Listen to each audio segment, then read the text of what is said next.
नमस्कार, आपका स्वागत है स्वदेश आर में। मैं हूं आपके साथ कविता थपलियाल। आज स्वदेश आर की शुरुआत करेंगे दो अहम खबरों के साथ। आप अपनी टीवी स्क्रीन पर दो तस्वीरें देख रहे हैं। पहली तस्वीर की बात करें तो लगातार दो कारोबारी दिन हमने देखा बड़ी गिरावट झेलने के बाद आज बाजार में तेजी लौटती हुई दिखाई दी। दरअसल आज बाजार ने निचले स्तरों से शानदार रिकवरी की और बाजार बंद होते होते निफ्टी दोबारा हरे निशान पर देखने को मिला। दरअसल ओपनिंग के वक्त बाजार गिरावट के साथ खुला, लेकिन क्लोजिंग होते होते बाजार ने एक बार फिर से रिवर्स गियर लगाया और तेजी लौटती हुई देखने को मिली। दूसरी तस्वीर पर गौर करें तो पूरी दुनिया के साथ साथ भारत में भी महंगाई चरम पर है, जिस पर लगाम लगाने के लिए केंद्र और आरबीआई लगातार बेहतर कदम उठाने में जुटे हुए हैं। और इसी बीच महंगाई के मुद्दे पर आरबीआई गवर्नर ने 18 स्वदेश से एक्सक्लूसिव बातचीत में आरबीआई गवर्नर शक्तिकांत दास ने हमारे मैनेजिंग एडिटर निकुंज डालमिया से कहा कि देश में महंगाई का टॉप बन गया है और अब यहां से महंगाई में गिरावट देखने को मिलेगी। इसके साथ ही शक्तिकांत दास ने क्रिप्टो को देश के फाइनेंशियल सिस्टम के लिए खतरा बताया है।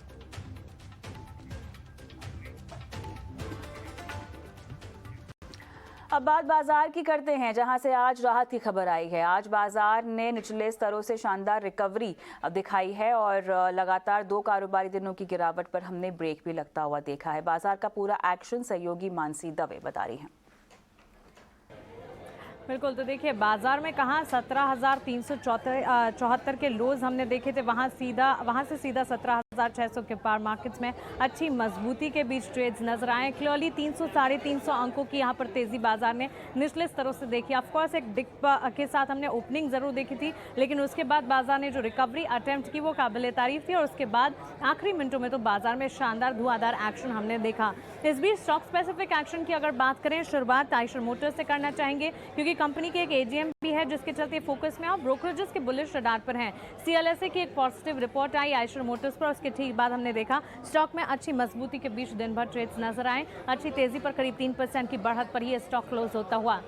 इसके विपरीत आईटी स्पेस पर हमने देखा जेपी मॉर्गन ने डाउनग्रेड्स की एक रिपोर्ट जारी की और उसके ठीक बाद बड़ी चाहे कंपनियां हो या फिर mid cap IT plays, of course यहां पर मार्जिन को लेकर काफ़ी हद तक एक कंसर्न्स बिल्टअप होते हुए दिख रहे हैं, जिसके चलते आईटी स्पेस फोकस में। बिकवाली का दबाव दिन भर और इनफैक्ट आईटी सेक्टर ही एकमात्र सेक्टर था जो कि आज परफॉर्म नहीं कर पा रहा था। एम्फासिस, टेक महिंद्रा, इन्फोसिस जैसे तमाम काउंटर्स में बिकवाली के साथ ट्रेड्स हमने देखे।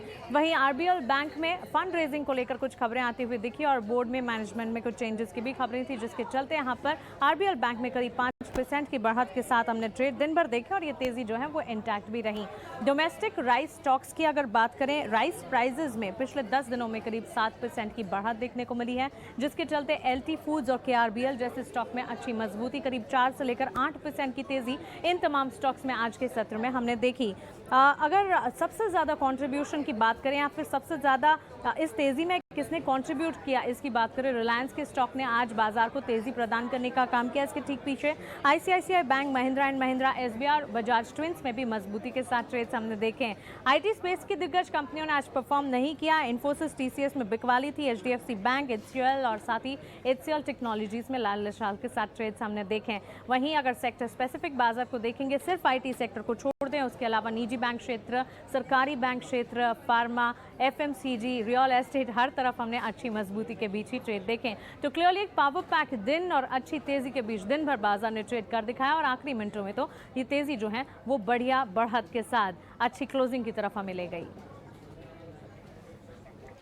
इक्वानिमिटी वेंचर्स के मैनेजिंग पार्टनर राजेश सहगल के मुताबिक बाजार में उठापटक जारी रहेगी और एक गलत दांव से निवेशकों को काफ़ी नुकसान हो सकता है। साथ ही उन्होंने कहा कि आईटी और इंफ्रास्ट्रक्चर सेक्टर पर पॉजिटिव नजरिया है। ये जो एक बात जो मैं बिल्कुल कॉन्फिडेंस से बोल सकता हूँ और 100% हमारी इन्वेस्टमेंट थीसिस भी उसके अराउंड ही चल रही है, वो ये है कि वॉलेटिलिटी कहीं भी जा नहीं रही है। मार्केट में वॉलेटिलिटी रहेगी और इस मार्केट में जो इन्वेस्टर्स लॉन्ग टर्म इन्वेस्टर्स हैं, आई थिंक ये उनके लिए एक टेस्ट है। क्या आप अपनी इन्वेस्टमेंट्स में इतना भरोसा रखते हैं कि आप घबरा कर सेल नहीं करें, और क्या आपके इन्वेस्टमेंट्स में आपका इतना भरोसा है कि जैसे ही प्राइस नीचे आती है वॉलेटाइल होकर, तो आप उसको और ऐड करते हैं कि नहीं। सो आई थिंक ये लॉन्ग टर्म के जो इन्वेस्टर्स हैं उनका ये आई थिंक एक टेस्ट किया जा रहा है मार्केट में बट शॉर्ट टर्म इन्वेस्टर्स के लिए भी ये बहुत मुश्किल समय है, क्योंकि जिस तेजी से मार्केट गिरता है और उसी तेजी से जब मार्केट ऊपर आता है, और अगर आप रॉन्ग साइड पर पकड़े गए तो काफी नुकसान हो सकता है। तो आई थिंक वॉलेटिलिटी जो आपका क्वेश्चन है वो तो 100% रहेगी, वॉलेटिलिटी कहीं जा नहीं रही है। आगे बढ़ते हैं। कोयला और खनन मंत्री प्रहलाद जोशी का कहना है कि अगर सरकारी कंपनियां 7 साल के अंदर दी गई माइन से उत्पादन शुरू नहीं करती हैं तो उनसे माइंस वापस लेकर फिर से नीलाम की जाएंगी। हमारे साथ केंद्रीय मंत्री हैं सर, शुक्रिया हमसे बात करने के लिए। आपने कहा कि जो भी PSUs हैं, अगर उनके पास कोई ब्लॉक है, अगर वो 4-5 साल तक प्रोडक्शन नहीं करते हैं उसको लिया जाएगा। जहाँ तक मेरा भी इनपुट है, अभी जो हमने बदलाव लाया है 7 ईयर्स है, 6 + 5 + 2 ईयर्स।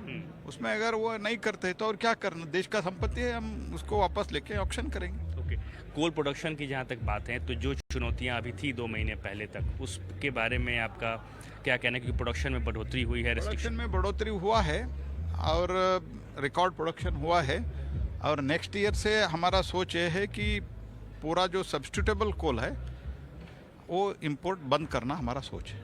सर, जो रेस्ट्रिक्शंस थे, इनफैक्ट जो मैंडेटरी कोल इंपोर्ट की बात थी ब्लेंडिंग पर्पस के लिए, विथड्रॉ हो गया है, तो इसका मतलब ये है कि स्थितियाँ सामान्य है। ऐसे में क्या जो नॉन पावर सेक्टर है जिनके लिए रेस्ट्रिक्शंस था कोल सप्लाई का, उसके बारे में लिए थोड़ा कुछ, जहाँ तक मेरा आज का इम्प्रेशन है और इनपुट है, थोड़ा कुछ रिस्ट्रिक्शन बहुत ज़्यादा नहीं है। हमने हर बरस उनको 2.5 मिलियन टन देते थे महीने में, इस बार भी वही दे रहे हैं।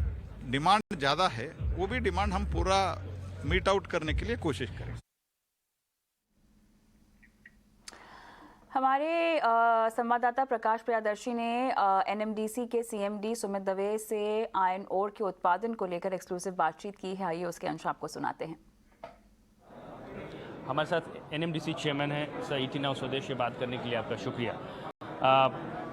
आज की कॉन्फ्रेंस की बात करें, किस तरीके से, खासकर अगर आप मिनरल प्रोडक्शन की बात करें और आयरन ओर की बात करें, उसमें गवर्नमेंट ने जो इनिशिएटिव्स अभी लिए हैं, उसमें प्रोडक्शन में कितनी तेज़ी आई है, और इस साल का जो टारगेट मिनिस्टर बता रहे थे, इनफैक्ट प्रोडक्शन नंबर्स बता रहे 254 मिलियन टन का, ये टारगेट इससे कितना इंक्रीज़ करेगा by end of this financial year, and इसको लेकर क्या कंपनी ने टारगेट डिसाइड किया?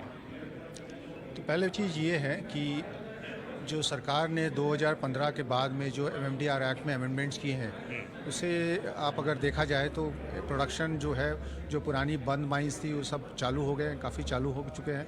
आगे भी हम देख सकते हैं कि ये माइंस सब प्रोडक्शन में आ जाएंगे। तो हमारी जो पिछले साल की प्रोडक्शन कोविड के बावजूद भी 253 मिलियन टन देश का हुआ है, और हमारा भी एक रिकॉर्ड प्रोडक्शन हुआ है 42 मिलियन टन का। आगे हम हमारा ये है कि 67 मिलियन टन जो हमने बताया है 2025, और 100 मिलियन टन 2030 तक होगा, ये हमारी उम्मीद है। और देश की प्रोडक्शन तो बढ़ ही रहा है, 254 हुआ है, और हमें लगता है कि हमें ये टारगेट 400+ में जाना चाहिए इस फाइनेंशियल ईयर का। चलिए रुक करेंगे बड़ी खबर की ओर। अदानी एंटरप्राइजेस की सब्सिडियरी AMG मीडिया ने NDTV में हिस्सेदारी खरीदने के लिए ओपन ऑफर की पेशकश की है। अदानी एंटिटीज ने 294 रुपये प्रति शेयर के भाव पर 494 करोड़ के ओपन ऑफर की पेशकश यहां पर की है। इस डील से जुड़ी तमाम समझाइश लेते हैं हमारे सहयोगी डिम्पी कालराज से। डिम्पी, कैसे देखते हैं आप इस ओपन ऑफर को? देखिए, एक बड़ी खबर है, और ये मीडिया जगत के भी बड़ी खबर है, क्योंकि अदानी वेंचर्स अभी तक मीडिया पार्टिसिपेशन में नहीं था, और अब सीधा वो मीडिया के अंदर एक एंट्री भी कर रहे हैं। ये एक पहला पॉइंट है। दूसरा, सीधा 25% से जब भी ज़्यादा आप किसी भी कंपनी में खरीदते हैं तो उसके लिए ओपन ऑफर लेके आना होता है। और ये बोल सकते हैं कि ऐसा अडानी ने जो ये एक्विजिशंस किया है या फिर एक्वायर करें 29%, ये VCPL से कर रहे हैं। एक्चुअली एक लेंडर है जिसने NDTV को लोन दिया है, और जो लोन है वो कन्वर्टेबल इन नेचर है, यानी कि वो लोन जो अभी लोन की फॉर्म में है उसको इक्विटी में कन्वर्ट कर सकते हैं। तो आप इसको ऐसे समझ सकते हैं कि इनडायरेक्टली NDTV की मैनेजमेंट से स्टेक बाय ना करते हुए, बल्कि उनके लेंडर से 29% स्टेक बाय किया गया, जिसमें उसमें 26% के लिए ओपन ऑफर लेके आना होगा, क्योंकि अगर आप 25% से ऊपर का कोई भी अमाउंट लेके आते हैं उसके लिए ओपन ऑफर लेके आना होता है। इसमें लोग भी पार्टिसिपेट कर सकते हैं। और इसमें जो प्राइस रखा गया ओपन ऑफर का वो काफ़ी इंटरेस्टिंग है, वो है 294। दैट मीन्स जो टोटल डील साइज है उसका मल्टीप्लिकेशन 294 के हिसाब से होगा। और 30% करीब करीब स्टेक है, 29.8% का स्टेक है जो कि एनडीटीवी ने लिया है। रही बात एनडीटीवी की एक्विजिशन से, अदानी विल्मर, माफ कीजिए, अदानी मीडिया वेंचर्स को एक अच्छा बेनिफिट हो सकता है, क्योंकि 25% के मार्जिन के साथ ये कंपनी काम करती है। और जो कि इसी ग्रुप की एक बड़ी और ग्रुप है मीडिया में, टीवी टुडे, उस ग्रुप का भी मार्जिन करीब करीब 25% है।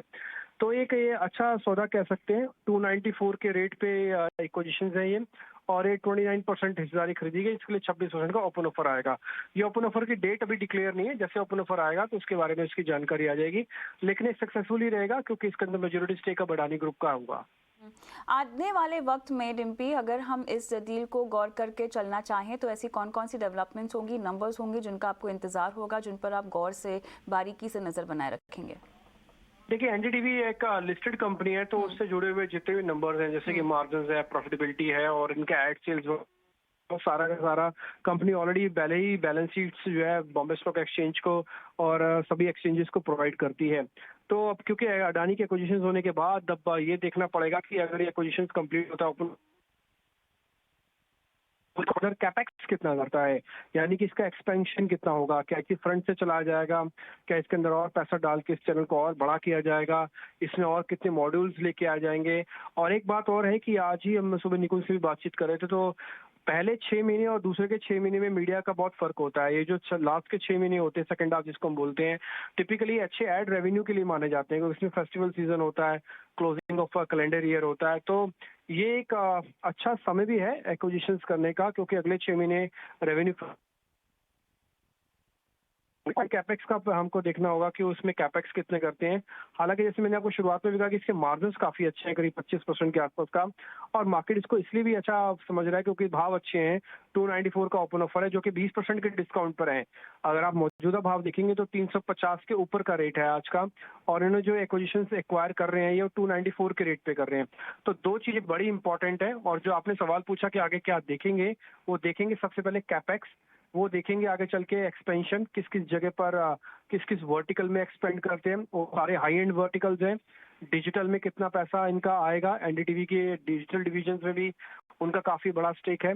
तो ये सारे वर्टिकल से देखना पड़ेगा कि वो किस एंड पे जाके अपने आप को एक्सपेंड करते हैं। चलिए, देखना होगा कि किस तरह से इस डील का स्वरूप पूरा उभर कर आता है। फिलहाल शुक्रिया डिम्पी तमाम जानकारी हमें देने के लिए।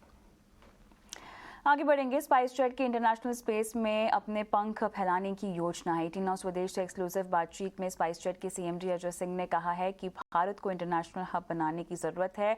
उनसे बातचीत की हमारे सहयोगी समीर दीक्षित ने। India to have an international hub, which means that Indians, when they travel abroad, should travel out of their own airport rather than through a hub in the Middle East or in the southeast of Asia. For this, it's extremely important that both airports and airlines, all stakeholders work together. And we will certainly try our very best to ensure that we play an active role in this. What I would like to point out though is that it is also important that we look after the structure of our industry and ensure that the players who participate in this in building an international hub in India are financially strong and viable. And for that it's important that we look at the cost structure that airlines are facing in our country today. A large part of the cost relates to aviation turbine fuel, which in recent days has gone up to 70 to 80% of the revenues of an airline. This is completely unsustainable, and we need to address this on an urgent basis. It's only when our airlines are strong that they will be able to compete with the international airlines and build the passenger hub that you are talking about. Of course, in addition to the passenger hub, India also must create cargo hubs within our country. We must also create MRO hubs in our country. And in fact, India is uniquely positioned to be a global aviation hub. तो हमारे सहयोगी समीर दीक्षित हमारे साथ यहाँ पर जुड़े हैं और समीर हमको ये बताएं कि आखिर अगर एक्सपेंशन प्लान्स की बात करें तो स्पाइस जेट की प्लानिंग में क्या क्या होगा, फंड जुटाने के लिए किन किन ऑप्शंस पर विचार किया जा रहा है, आपने बातचीत भी की है, बताएं हमें क्या कुछ निकल कर आया। एविएशन सेक्टर से जुड़ी बड़ी खबर ये निकल के आ रही है कि स्पाइस जेट एयरलाइन फिलहाल अपने लिए भारी भरकम रकम जुटाने की कोशिश कर रहा है। स्पाइस जेट एयरलाइन तकरीबन 2000 करोड़ रुपए के फंड रेजिंग एक्सरसाइज की दिशा में कदम बढ़ा रहा है। सूत्रों के मुताबिक हाल ही में एयरलाइन मैनेजमेंट ने तकरीबन 2000 करोड़ रुपए की रकम जुटाने को लेकर के मंजूरी दी थी, सहमति बनाई थी और उसी दिशा में एयरलाइन कई विकल्पों पर विचार कर रहा है। स्पाइस जेट सीएमडी और अन्य सूत्रों से यह भी पता चला है कि इस दिशा में कुछ फंड रेजिंग हो भी चुकी है। ये कितनी है यह अभी पता नहीं चल पाया है, लेकिन कुछ पैसा एयरलाइन ने जुटा लिया है। लेकिन जो बड़ा लक्ष्य है यानी कि तकरीबन 2000 करोड़ रुपए जो जुटाना है, उस दिशा में एयरलाइन कई विकल्पों पे, मसलन जो गवर्नमेंट की फाइनेंसिंग स्कीम है, गवर्नमेंट लैंडिंग स्कीम है, उस पर भी विचार कर रही है। यही नहीं, स्पाइस जेट सीएमडी फिलहाल विचार कर रहे हैं कि अगर वो स्टेक सेल करते हैं अपना तो वो कितना हो सकता है, उससे कितनी रकम जुटाई जा सकती है। यहां तक कि इक्विटी सेल पर भी विचार किया जा रहा है। और ये जो पूरी फंड रेजिंग एक्सरसाइज है, इसके पीछे एयरलाइन को बनाए रखना, इसके ब्रांड को बनाए रखना और साथ ही साथ जो फ्यूचर एक्सपेंशन एयरलाइन अपने लिए देख रही है उसके लिए पैसा जुटाने की पूरी कोशिश की जा रही है। तो 2000 करोड़ रुपए के एक बड़े लक्ष्य के साथ में ये फंड रेजिंग एक्सरसाइज की तरफ जो एयरलाइन मैनेजमेंट है वो तेजी से अपने कदम बढ़ा रही है। आगे बढ़ते हैं। नए लेबर कानूनों को लेकर केंद्र सरकार राज्यों के साथ 25 से 26 अगस्त को एक खास बैठक करने जा रही है। इस बैठक में पीएम मोदी इसको संबोधित करेंगे और ET नाउ स्वदेश को सूत्रों से जो जानकारी मिली है उसके मुताबिक इस बैठक में 2047 तक का लेबर विजन भी पेश किया जाएगा। इस खबर की तमाम डिटेल सहयोगी प्रकाश प्रियदर्शी दे रहे हैं। देखिए, काफ़ी अहम बैठक है। 25-26 अगस्त को ये बैठक होगी तिरुपति में और सरकार एक बार फिर से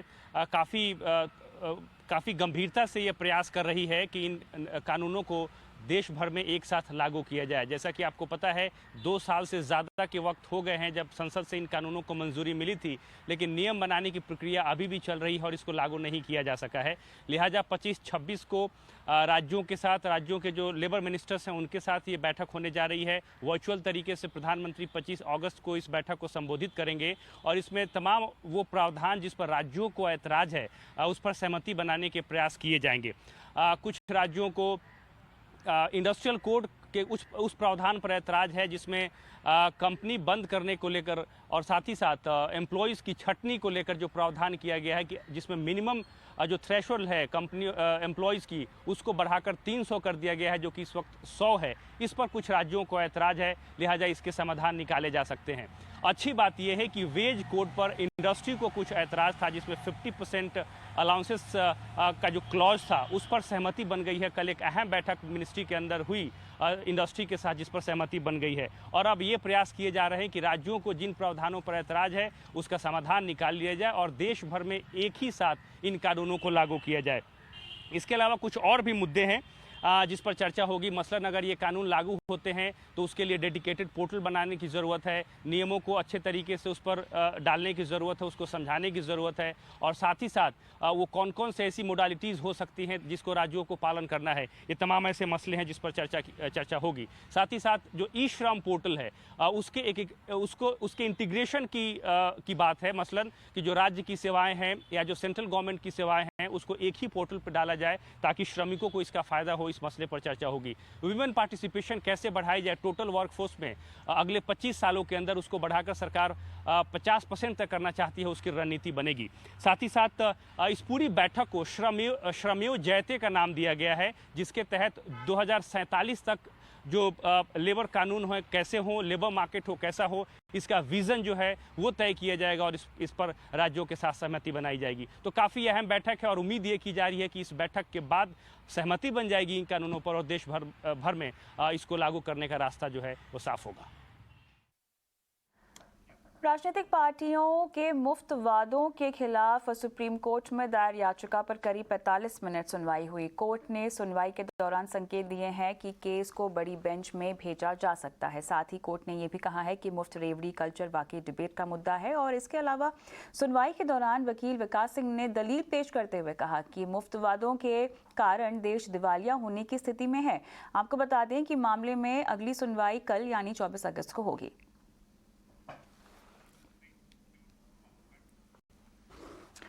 उद्धव ठाकरे या एकनाथ शिंदे, शिवसेना किसकी है? इस विवाद का फैसला अब सुप्रीम कोर्ट की संविधान पीठ करेगी। सुप्रीम कोर्ट ने आज सुनवाई करते हुए मामले को 5 जजों की संविधान पीठ को सौंप दिया है। इस मामले पर कल सुनवाई होगी। 5 जजों की बेंच ये तय करेगी कि शिवसेना के चुनाव चिन्ह पर चुनाव आयोग अपनी सुनवाई जारी रखे या नहीं। मामले पर सुनवाई करते हुए सीजेआई ने कहा है कि चुनाव चिन्ह पर फैसला चुनाव आयोग को ही लेना है, लेकिन आयोग अगली सुनवाई तक इस प्रक्रिया को रोके रखे।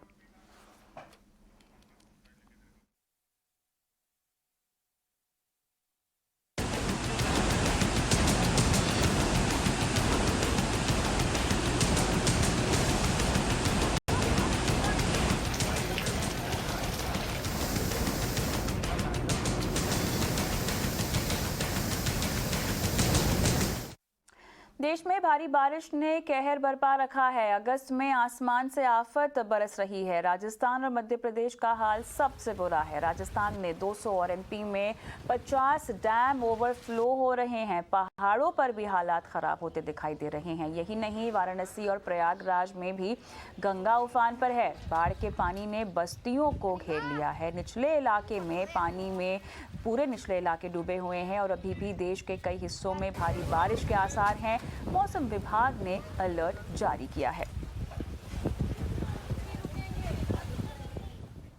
कभी पानी के लिए तरसने वाला राजस्थान आज आसमान से बरस रही आफत की मार झेल रहा है। राज्य की चंबल, पार्वती जैसी कई नदियां उफान पर हैं।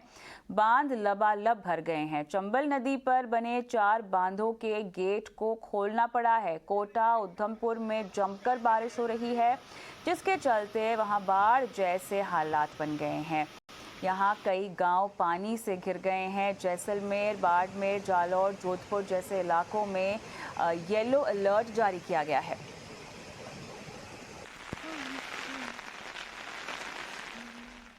आइए आपको भारी बारिश की मार झेल रहे कोटा की तस्वीर दिखाते हैं। यहाँ के हालात बेहद खराब हैं। चंबल नदी की बाढ़ से कई गांव टापू बन गए हैं। लोगों की परेशानियां बढ़ती जा रही हैं। ग्राउंड जीरो पर पहुंचे हमारे संवाददाता की ये रिपोर्ट देखिए।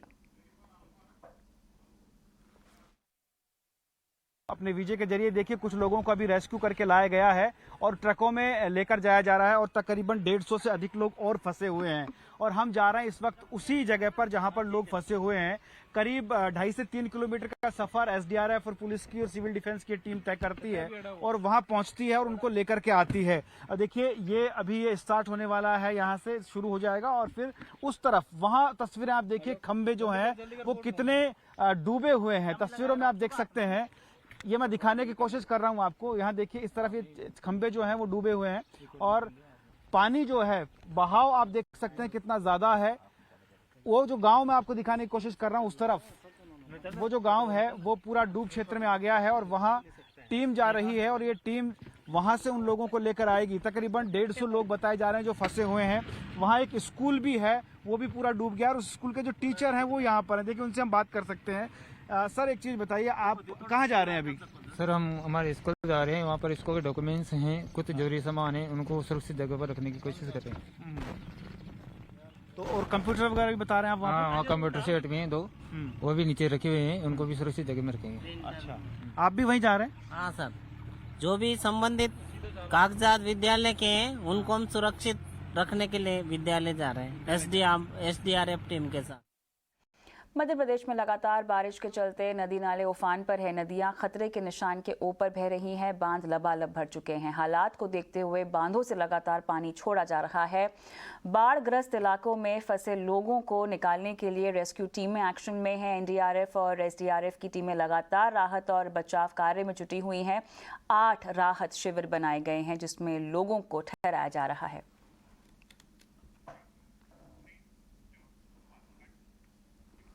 चलिए आगे बढ़ेंगे। पटना में नौकरी मांग रहे छात्रों पर बेरहमी से लाठियां बरसाने वाले एडीएम के सिंह पर अब तक कार्रवाई नहीं हुई है। कल हाथों में तिरंगा थामे अनिसुर रहमान की एडीएम के सिंह से लाठियों से पिटाई की थी और पिटाई में घायल अनिसुर रहमान ने नीतीश सरकार को 5 दिन का अल्टीमेटम भी दिया है। पटना में नौकरी मांग रहे छात्रों पर बेरहमी से लाठियां बरसाने वाले एडीएम के सिंह पर अब तक कार्रवाई नहीं हुई है। कल हाथों में तिरंगा थामे अनिसुर रहमान पर एडीएम के सिंह ने लाठियों से वार किया था। पिटाई में घायल अनिसुर रहमान ने नीतीश सरकार को 5 दिन का अल्टीमेटम दिया है। अरे 3 साल से 4 साल से तकरीबन हम लोग बेरोजगार बैठे हुए हैं। 3 बार सीटेट क्वालिफाइड किए हैं, ठीक है। 14 दिन के कट ऑफ के कारण 3-13 हमारी जिंदा, वैसे भी तो जिंदा लाशें बनाया हुआ है ना जी। बना के मार दो ना, उससे अच्छा नहीं बहाली करोगे मार दो हम। पटना की ये तस्वीरें जब पूरे देश ने देखी तो बिहार सरकार बैकफुट पर आ गई, क्योंकि एक हफ्ते पहले ही नीतीश कुमार ने 20 लाख नौकरी का वादा किया था। डिप्टी सीएम तेजस्वी यादव ने कहा कि एडीएम के खिलाफ जांच होगी। तो हमने मामला जो है उनसे समझा और हमने पूछा कि भाई क्या कार्रवाई की जा रही है। तो उन्होंने कहा कि एक जांच कमेटी बना दी गई है, दोषी पाने पे उनको सजा मिलेगी। चलिए इसी के साथ स्वदेश आर में आज के लिए इतना ही। मुझे भी इजाजत दें। नमस्कार।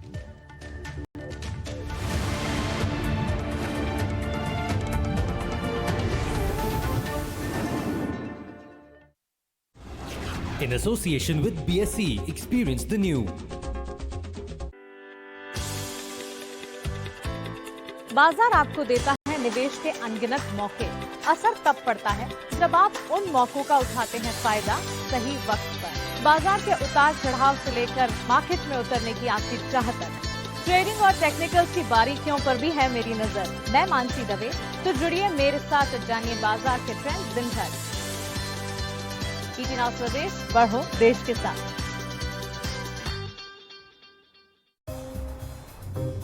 Maybe we should get married.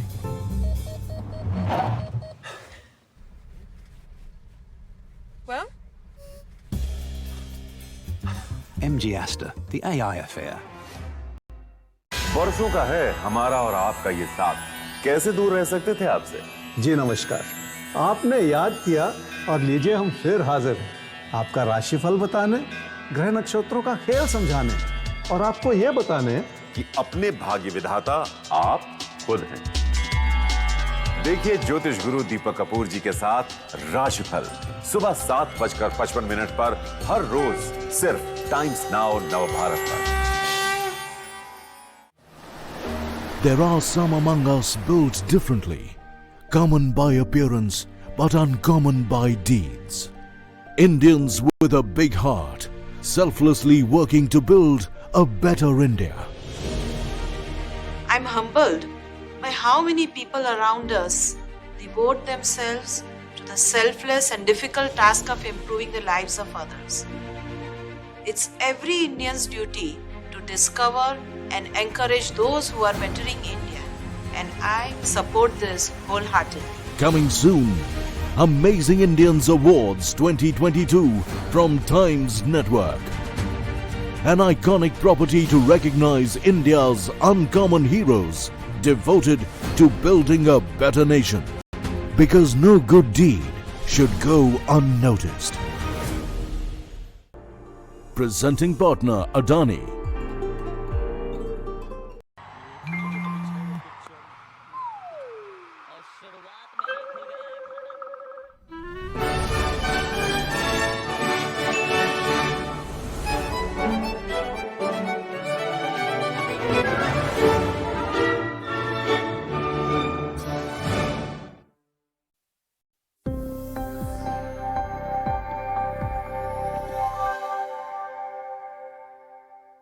Indian economy has emerged as a strong economy post the COVID crisis. Thanks to the jugalbandi between Reserve Bank of India and the government, Indian economy on a relative basis and also on absolute basis now clearly is on a pedestal positioning. But the challenges of yesterday are different, and the challenges of today are in a sense centered around inflation, geopolitical crisis and a high interest rate regime. So to understand what is the way forward for interest rates, economy, growth, the war against inflation, it's my honor and a channel's privilege to have the Governor of Reserve Bank of India on ET Now. Governor, it's an honor to have you on ET Now. Thank you. My introduction, I guess, was an acknowledgement of the great work RBI has done under your leadership. We clearly have emerged on the pedestal post the COVID crisis. But the elephant in the room, Governor, is inflation. Has RBI won the war against inflation? So far as inflation is concerned, I think it is getting increasingly anchored. We reached a peak in at 7.8%, and thereafter the inflation has moderated in the subsequent 3 prints. The latest was 6.7%.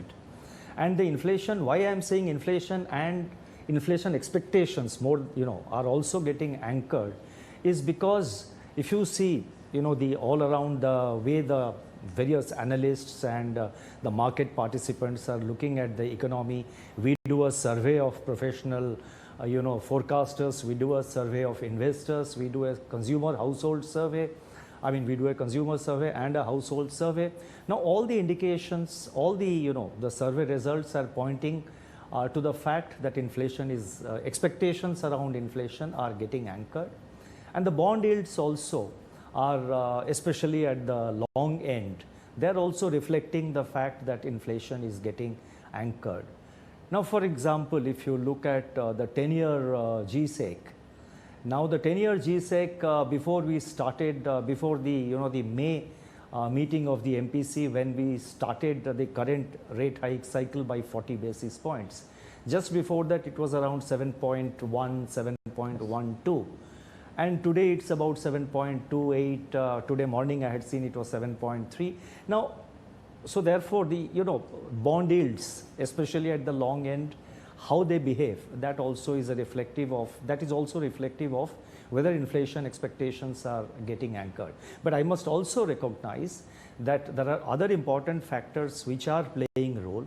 For example, the softening of the crude prices, softening of certain commodity prices, and then the sort of the appreciation or the depreciation of the US dollar. US dollar, the Dixie, after reaching about 105, 106, it had moderated to about 104. Now it is again, it seems to be going back. So there are so many factors which are at play. But coming back to your question, I think, as I have said in the monetary policy statement, I think at this point of time, according to our assessment, inflation has peaked and it is expected to moderate going forward. Inflation expectations are also getting well anchored, but we have to be, there's absolutely no room for any complacency. Inflation, consumer inflation is still at 6.7%, and we need to bring it down, as I have said in my minutes, first below 6% and then move closer to, the target rate of 4%. And so therefore, and with so many uncertainties, you yourself mentioned about the geopolitical developments, the spillovers, how the dollar appreciation is going to happen, how the advanced economies which are facing, in fact, bigger problems of inflation, they are at 10%. UK is 10%. US has moderated to about 8.5 or 8.7%. Advanced economies, Eurozone is also facing the problem of high inflation. So how they are also going to adjust the rates and what spillovers it will have on the financial markets. I think there are several uncertainties, but just to repeat myself, inflation is moderating, expectations are getting anchored, and I think our macroeconomic fundamentals and the financial sector stability, they remain quite resilient. I think that was a pretty long answer, but I thought let me, put things all in perspective. Since you're a cricket fan, so I'm tempted to frame my next question around that. So can I say that Reserve Bank of India, in cricket terminology, is no longer fighting with inflation on the front foot, you've come on the back foot?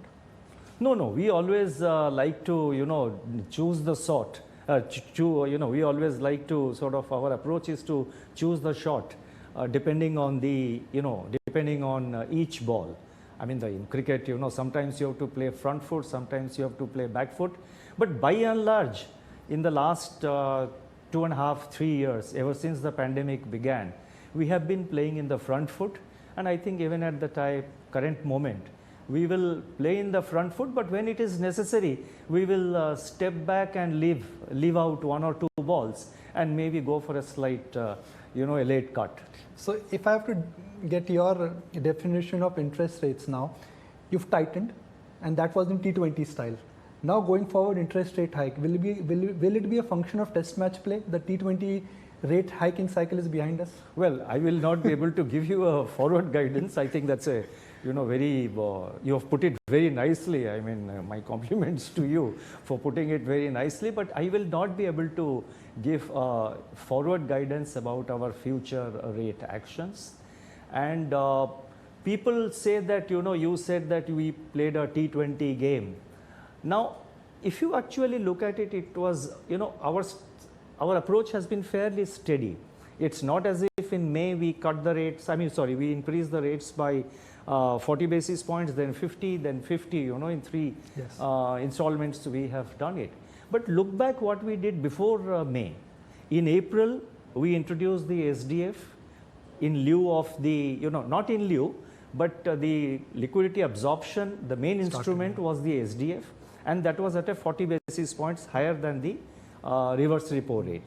So that led to an increase, a synergized, a synchronous increase in the liquidity absorption rate. The overnight call rates went up by about 40 basis points or so. Before that, we have been slowly and steadily pulling out the liquidity through the VRRR auctions, the variable rate reverse repo auctions.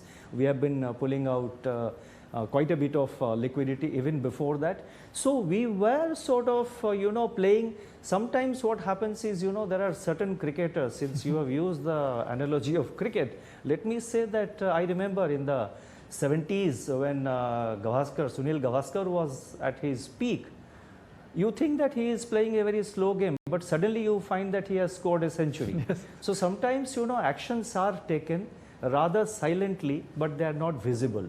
So therefore, you have to really, over a time horizon, if you see, the Reserve Bank has been acting steadily, but when, because of this sudden development of the war in Ukraine, when suddenly the oil prices, the crude oil prices touched 130, then came down to about 120 and remained thereabouts, and commodity price markets were hit, the edible oil supplies were hit, fertilizer prices went up. Now there was a sudden spike in inflation.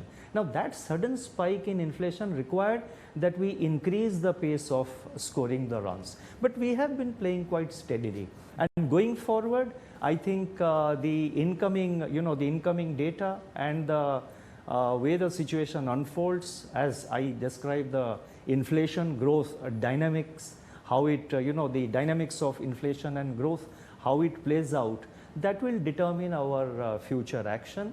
Beyond that, it is very difficult, and it's not desirable also to give a forward guidance that we will stop or we will increase more or we will increase less, because you see, it creates unnecessary expectations, and you may not do what you are saying today because the situation is so dynamic and so uncertain. Governor, in your MPC briefings and at various public forums, you often refer to the US Fed, the interest rate trajectory which they followed. So we know your thoughts on US economy and the interest rate curve they are following. But the elephant in the room, sir, according to us, is China. How closely are you monitoring China? Big economy, it's going in a different way, and it is something which will have an impact on how things would move now going forward. You see, US I refer to because, there are several federal governors. One statement comes out from one governor saying that, that particular governor believes that there should be, tighter, there should be bigger rate hikes. After 2-3 days, there is another observation. Now, they do influence the market. Now, Friday, the US Fed chief is going to give a speech at Jackson Hole, yes. And you see the kind of, expectations that are building up. I mean, there's one school which are expecting that perhaps he will give a hawkish message. The other school believes that he will not be as hawkish. What is your personal thoughts? Frankly, I don't know, and I would not like to. I would not like to prejudge him, because they are also facing the kind of uncertain situation as we are facing. And but coming to our bigger neighbor, that is China, you are referring to. Yes, we are watchful of all the data. It is the second largest economy, and we are watchful of the data coming from China and how it will impact our domestic economy in terms of domestic manufacturing, in terms of if Chinese growth slows down, what impact it will produce on global growth. All these things we do monitor very closely. We monitor the global developments, and as a part of the global developments, we do monitor the happenings in all large economies like the US, the Eurozone, China, Japan. We also, do monitor what is happening in Africa. Now, in all this global debate, we don't hear of any mention of Africa. It's a huge continent.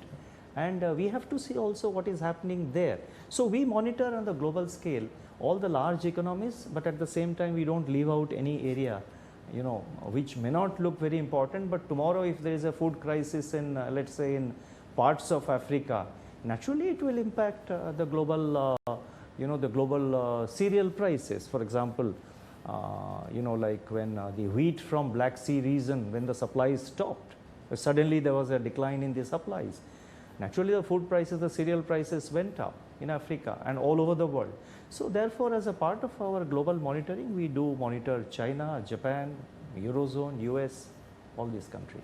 Governor, I'd like to draw your attention to perhaps something which is very relevant, and that is the trade deficit and the CAD. Trade deficit at a record high, CAD at an alarming high level. If I look at the lay of the world, there is a slowdown. We can debate whether it is soft landing or hard landing, sir, but there is a slowdown, which will impact exports, which will impact global FDI flows into India, even portfolio flows into India. How are you planning to address that?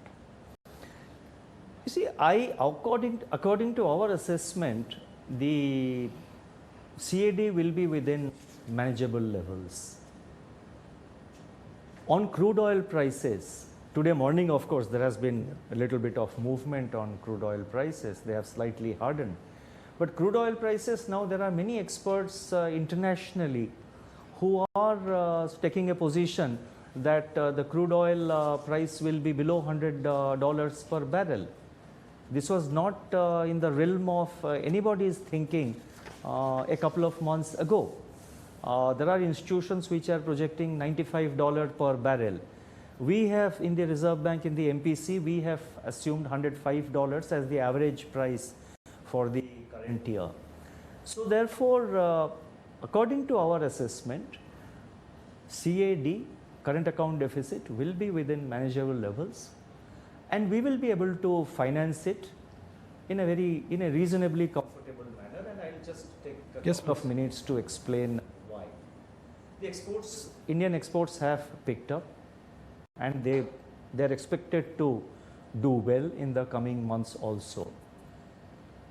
The exports in July came down, mainly that was confined to one particular sector, petroleum and petroleum products. Now the export tax has also been adjusted, has been reduced to some extent, and the expectation is that petroleum product exports will pick up and will do better in August. Yeah. But we have to wait till the end of the month to see the results. In the last 2-3 years, India has also entered new markets in terms of exports. India has also entered with, products. the India's share in the total global trade, or rather the volume of our exports in certain items have also gone up over the last 2-3 years. The PLI scheme has also helped.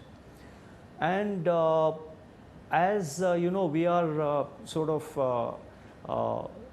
let us say if there is a large economy which is slowing down, if indeed European continent is moving towards some people say recession, we have to see, but for a slowdown in growth, there will be a contraction in export demand.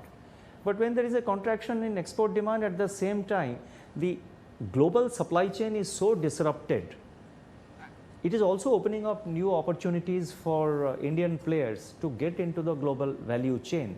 And I think many of our exporters and manufacturers and service sector players have been able to get into that, are getting into that global value chain in a bigger way than what they were, let's say 3 or 4 years or 5 years ago. So therefore, and coming to financing of the current account deficit, now the portfolio flows, which were, it was only outflow till the end of June. We are now seeing there were positive, net inflows in the month of July.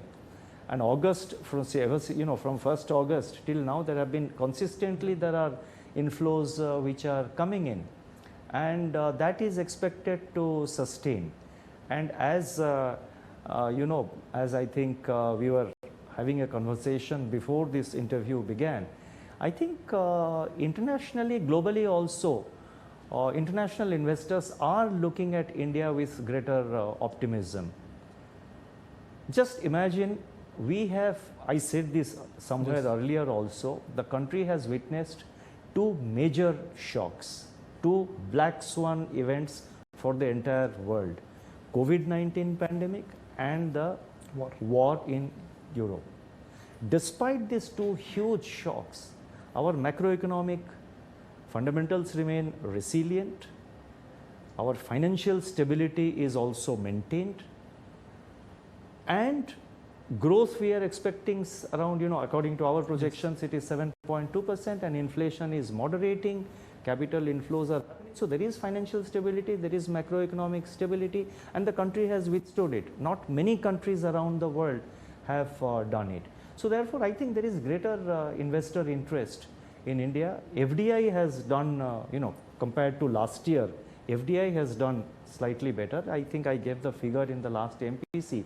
It's about 13.6 billion this year from 1st April compared to 11.6 billion in the previous year. So therefore, I think all in all, current account deficit should be within manageable levels. That is our assessment. And we will be in a reasonably comfortable position to finance our current account deficit. So Governor, if I put 2 and 2 together, which is your assumption that crude will stay above $100, crude is now below $100, inflation has peaked out. MPC has already spoken about inflation coming down to 5% in the first quarter of the coming financial year. So if I say that eventually the glide path for inflation somewhere in FY24 would be 4%, will that be a stretched assessment on my behalf? Yeah, we have also said, this earlier. I have said it, and I think my colleagues in RBI have also said it, that, and we said this about 4 or 5 months ago, that we would like to bring down inflation over a, over a time cycle, over a, cycle of about 2 years or so. So therefore, if you say 24, I think by and large, I think what you say may play out accordingly. And you look at the projections which we have given in the last MPC, it's 5% in the, in the first quarter of next year, 5.8 in the last quarter of this year, 5% in the first quarter of this year, and thereafter it tends to moderate. But in between, there will be the effect of base, the base effect will sometimes work favorably, sometimes it may not work that favorably, I mean it may be unfavorable. But by and large, I think we are moving closer to 4% in a steady manner without, without much of growth sacrifice. You've called crypto dangerous. You've used the word that it could create instability in the financial sector. But that was a comment when crypto price levels were very different. That was a time when the broad participation was very different. Things have changed at the price point and also at the participation level. What are your thoughts on crypto now? No, I think I'm happy that we sounded those warning signals, and I would like to believe that a large number of people would have taken note of the warning signals and the concerns expressed by the Reserve Bank, and I would like to believe, and anecdotally we are aware that anecdotally that many people did not invest in crypto, or they sort of pulled out of crypto thanks to the the caution and the the kind of caution that and the concerns that emanated or that came out that went out of the Reserve Bank. And the crypto, we have said it earlier, it can create a lot of financial instability in terms of the ability of the central bank to determine monetary policy. It will upset. It will also have adverse impact on our exchange rate, on capital flows, on banking sector stability, and potential for being used as a tool for money laundering and for illicit transfer of money. And also it can lead to knowing fully well something which doesn't have any underlying. And in fact, I said that at one point I said that it doesn't have any underlying, not even a tulip. Now something which doesn't have any underlying, the prices will not remain high all the time. So therefore, when it may crash, and it has crashed. So ultimately, in a situation like this, it's the small investors who lose money. So therefore, it's a big risk for the small investors also. And the technology has got various applications, the blockchain, DLT, or whatever you call it. The technology has got many applications. The benefits of the technology need to be capitalized. They are being already capitalized. The technology is nothing new. And so therefore, we flag those concerns. And in this countries like India, we are differently placed from advanced economies. When there is a talk of dollarization of economy, if I am sitting at the other end of the globe, if I am in the US, I'll be very happy. But if I am in India, I would not be happy, whether as an individual or as a central banker. It's not a good thing for our economy to happen. So therefore, emerging market economies, particularly since all the cryptos are denominated in the hard currencies, by and large dollar, it will not work in favor of countries like India. It may work in favor of countries like the bigger economies, the advanced economies. Governor, there seems to be a feeling that fintech in India will be more and more regulated. And for a sector which in a sense gets the innovation value to a country like India, which is creating jobs, which is taking the financial sector to a different level, why is there a perception that Reserve Bank of India wants to regulate the fintech more? You see, fintech, we are in fact encouraging fintech. We have set up an innovation hub in Bangalore. We have, you look at the large number of steps that we have taken, and the latest, the digital lending, the regulatory framework which we have come out, it's largely supportive of the fintech sector. If you allow a new thing to, we have to see any innovation, what kind of risks it's bringing into the economy. And those risks will have to be mitigated. Unless the regulator acts, you will have uncontrolled risks developing. I'll give you a very simple, commonplace example. Every innovation has value. Let us say, I'm an innovator and I innovate a high-speed car. And I feel that my innovation, this car is the best, it's the best thing that has happened. And yes, it's definitely a very good innovation. We appreciate that. But I have to drive that car in the roads of Mumbai or in the roads of any Indian city or in the Indian. Now, I cannot say that, look, I will drive at 200 kilometers at speed. Forget about the pedestrian, forget about the other traffic, forget about the speed breakers, forget about rest of the road. So the speed of my car has to be regulated. So it's precisely that. So therefore, regulation comes in. We encourage innovation. We are committed to encourage innovation, especially in fintech. We will be supportive of innovation. We are always supportive of innovation when we have been engaging with, that particular ecosystem, the main players in that ecosystem. We are working with, we do interact with them quite a lot. At the same time, we also try to assess what risks it is building up for the system, for the economy. And those risks will have to be addressed, not by the regulator, but the regulator will tell the player himself. The players will have to the players will have to address those risks. And as a regulator, it is our responsibility to see that there is no unknown risk build-up, there is no unbridled, unchecked risk build-up, because ultimately the negative consequences and the impact of that will be hugely adverse. So therefore, it has to be an orderly regulated development. But through your channel, I want to very clearly say that we would encourage innovation. We are supportive of innovation in fintech, but at the same time, we have to evaluate what kind of risks are coming in, what kind of risk build-up is happening, and whether they are getting addressed or not.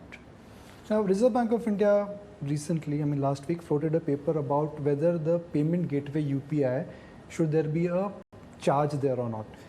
The government has come up with their own views on that. Do you think an innovative payment gateway like UPI needs to be charged? It's a service. It's like saying if I was using money order and demand draft, the customer ultimately was paying. You see, we have come out with a discussion paper, and our idea was to get stakeholder comments and suggestions. So let the comments come, we will examine them and move forward.